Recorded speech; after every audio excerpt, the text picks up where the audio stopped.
Hello, I'm Dr. Mark Prince. I'm the chair of the Department of Otolaryngology, Head and Neck Surgery at Michigan Medicine at the University of Michigan. You are listening to Interview with the Surgeon with the surgeon agent. On this episode of Interview with the Surgeon, we welcome Dr. Mark Prince, Chair of Otolaryngology at University of Michigan in Ann Arbor. Dr. Prince cares for patients in a wide variety of otolaryngology problems. He has special interest in advanced training in the treatment of patients with head and neck cancer and in reconstruction of complex defects in the head and neck. He is the author of over 160 scientific papers and several book chapters. His research laboratory published the first report of the identification of cancer stem cells in head and neck and continues to conduct research in this exciting field. Dr. Prince remains actively involved in resident and medical student education. He served as the department's residency program and also serves as the assistant dean for the graduate medical education.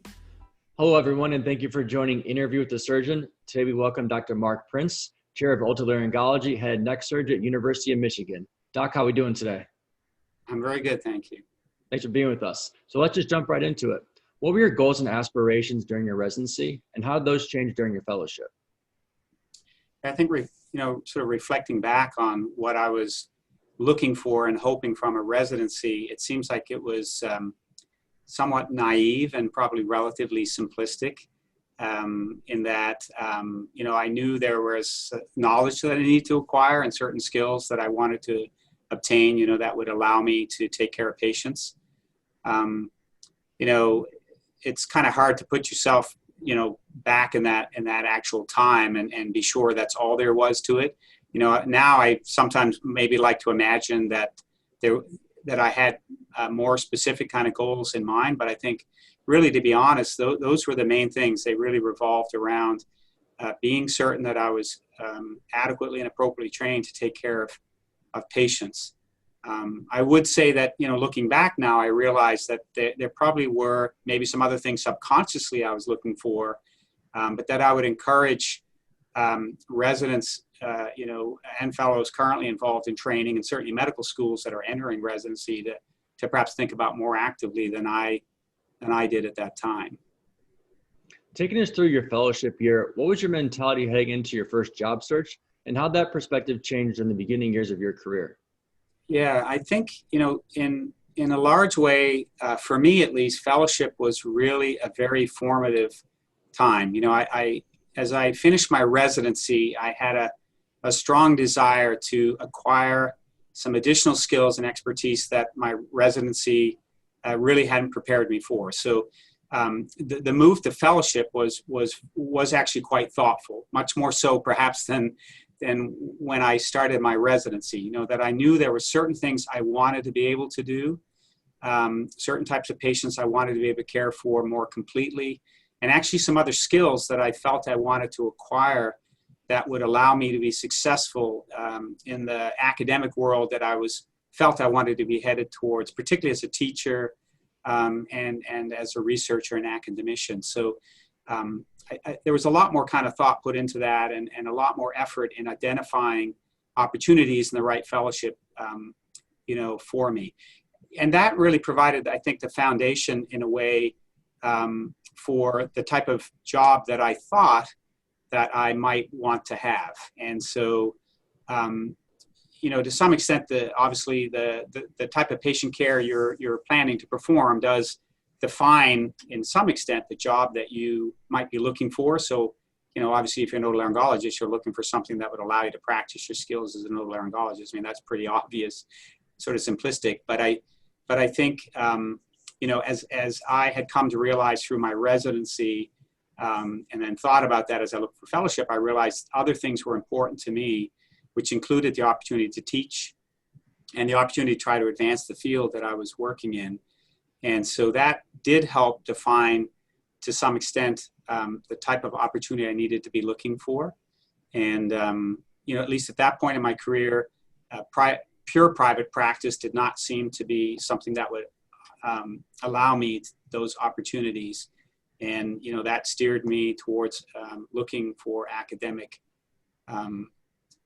opportunities.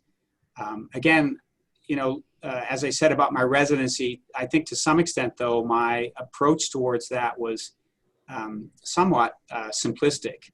And even though, I'd had pretty significant experience outside the medical field as a naval officer for many years. I still think that with additional advice and mentorship that perhaps I could have asked for, or maybe just wasn't available, I might have, gone about looking for a job in a slightly different way, and perhaps being a little bit more successful in that search. And so, I did end up with an academic job, actually, in a very good university with a very good clinical practice. But I also found out that some of the other things that I thought I could achieve there, perhaps naively, were not as easy to achieve as I had thought.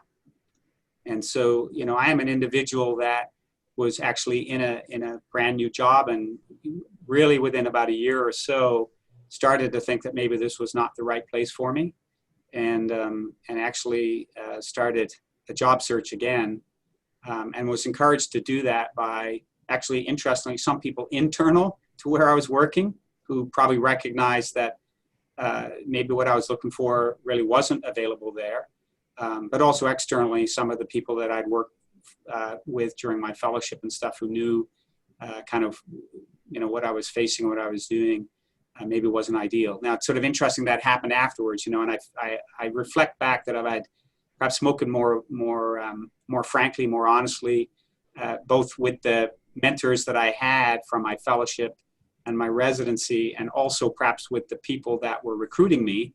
Maybe things might have turned out differently. Now, obviously, ultimately, I'm sitting where I am now as the chair of a really great department, so things did work out. And I would argue that those experiences, fortunately, were not damaging in the sense that they prevented me from getting where I wanted to, and probably they taught me a lot.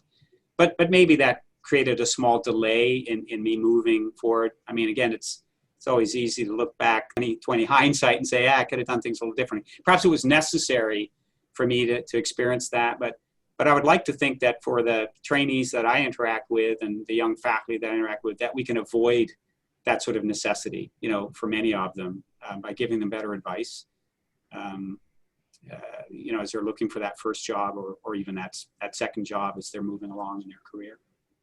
Can you kind of take us through your journey to being named chair of the department? Yeah, I mean, there's a long, complex story that I sort of love to tell people, but probably not appropriate for this forum. The shorter kind of version is, obviously a decision to enter medical school, which for me wasn't one that was made early on. I was an engineering student in school, and also a member of the Canadian Armed Forces.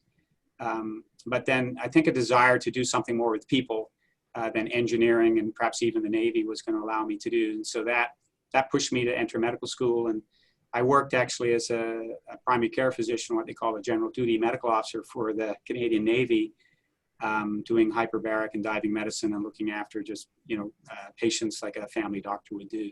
But I had a strong desire, always actually, through medical school even, to do something that was more procedurally based. And so that's really what led me ultimately to return to kind of residency and train in otolaryngology. As they say, sort of the rest is history from there. I spoke a little bit about it already. I mean, as I entered my residency, I became aware through my residency how much I enjoyed interacting with other learners and actually teaching students and things. And I think that was probably the main impetus that pushed me towards academic medicine, was really that desire. I mean, obviously I love looking after patients and doing what I do, but to be able to teach people as well pushed me, I think, to academics. And so, that led to a fellowship, partly to kind of gain more skills in that area, but also the patient kind of skills that I needed to look after a particular group of patients I was interested in with head and neck cancer. And then I would say, the rest sort of, just really came about from meeting the right people and working with the right groups of people. Obviously, there's some individual effort that has to be put in as well to kind of be successful. But I feel like that was a smaller part of the pathway to where I am now than actually working well with really great groups of people. and making sure that I did my very best to be certain that they were successful in whatever we're endeavoring to do, just as I was. And I think, people have understood that that's part of my goal, which is really to help everybody be successful. And, perhaps naturally that's the sort of leader that people want. And that's allowed me to get to, to be where I am. And really it's people around me and the teams I've worked with that have, I think, greatly enhanced my opportunity, to kind of be here and to lead a department. What would you say were some of the keys of your success that shaped your early career as you climbed the top of your industry? I've sort of spoken a little bit about that, perhaps somewhat vaguely already, but I think, one, perhaps you could say it's good fortune, just being in a place where there were really great people around me, but maybe it's more than that. It's actually trying to foster those connections and find people that really appreciate, I guess I'd call it team success, that somehow every member of that group gets something very valuable out of it. And, I really do believe that working with groups of great people, sort of adhering to core values, which I feel very strongly about, related to inclusion and engagement, accountability, civility, in everything that I do, has really helped me be successful. And so, a lot of the work that I've done, a lot of things I've accomplished, they are truthfully, and I know you hear those kind of words all the time, but I truthfully feel those are team accomplishments. And even now, as chair of this department, in a sense, I feel like I'm just sort of the captain of the team. It's not really me as an individual that has achieved that success. It's the team that I've worked with that have really, allowed me the privilege, and some people might say honor, but I think it's really the privilege of now leading that team for a period of time. What advice do you have for graduating residents and fellows entering the professional job market for the first time? Yeah, gosh, there's a lot of things that I could say. I think, a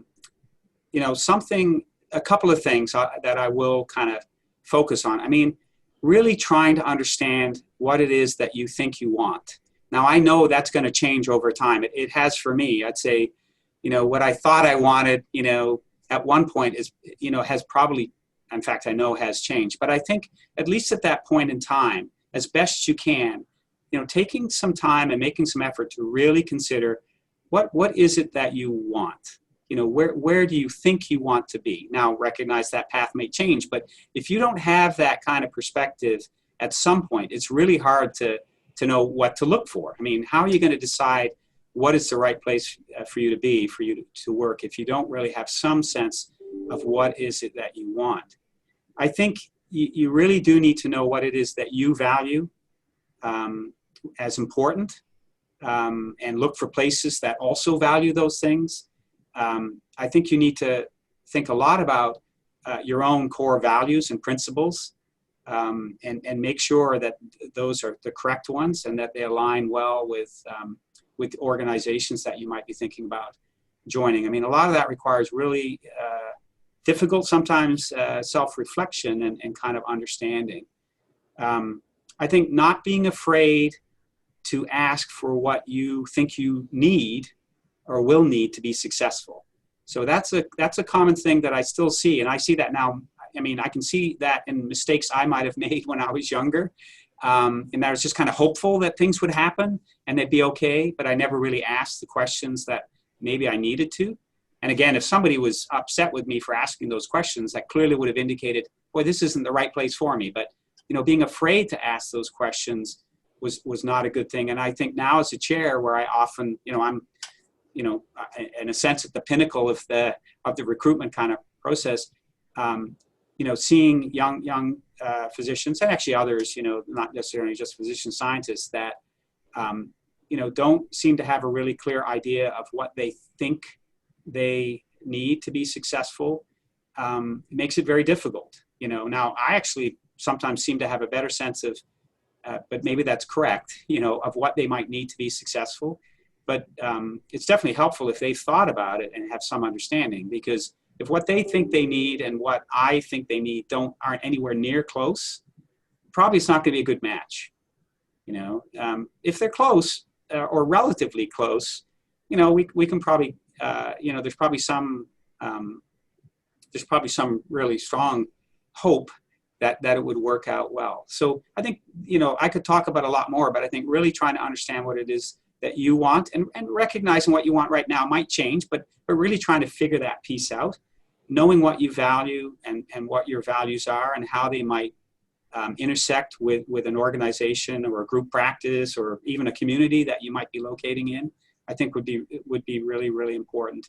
And then again, just not really being afraid to have those honest and frank conversations that you really need to have with whoever you're going to be working with or working for, so that they know what you're looking for and hoping for, and hopefully in return they will let you know what really is possible, and what they're expecting from somebody that they're going to bring on board as well.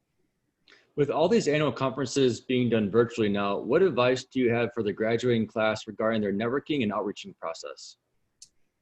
Yeah, I think that some things have dramatically changed and some things have not, interestingly. So some of the forums where there's an opportunity for networking have simply changed from an in-person opportunity to a virtual one. So, there are still meetings going on, there's still virtual conferences, and in fact, the range of those opportunities has actually expanded. So for example, on there are opportunities now to, I think in some extent, more opportunities to be engaged in discussions around a variety of different topics that individual departments or large organizations might be holding. So, my advice there would not be any different than it was, just a couple of months ago before COVID, which is, again, really to try to identify places where you feel you have a real passion and some energy around, committees, groups, discussion forums, meetings, and make an effort to attend those, and again, in a sense, not be afraid to be heard and to provide your opinion in those forums, so that people can actually get a chance to hear what you have to say. Similarly, relying on your mentors and the role models you have to help do that for you, to introduce you to people, to connect you with people. Again, we've changed that to a virtual kind of format, and in a way that makes that even more possible. I think it's actually much easier to connect with people for short periods of time than having to go to a meeting and hoping that you bump into them, or hoping that Mark Prince can shake hands with the right guy while you're standing beside him. In a weird way, not really weird, I guess, but in an interesting way, the push to the virtual thing has really, I think, helped enhance those opportunities.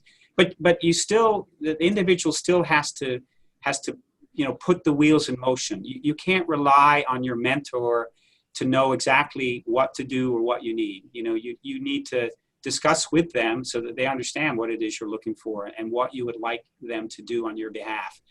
And so, that still requires effort that could be virtual or non-virtual, but to connect with the mentors and the leadership and the educators in your department to make sure that happens. I think there are other opportunities which I'd say, frankly, I probably don't take advantage of personally as much as I should, but a lot of our younger faculty and fellows and residents are doing through the social kind of networking space, and whether that's through blogs like this, or opportunities to put things out there on the internet through a variety of different mechanisms where people can actually see what you're doing and what you're thinking, what you're interested in, what you're passionate about. I think those are opportunities that continue to grow and really weren't as prevalent 10 years ago, and certainly weren't 20 years ago. But, again, I think there are more and more forums for people to sort of engage, in that way. I would put a little cautionary note there.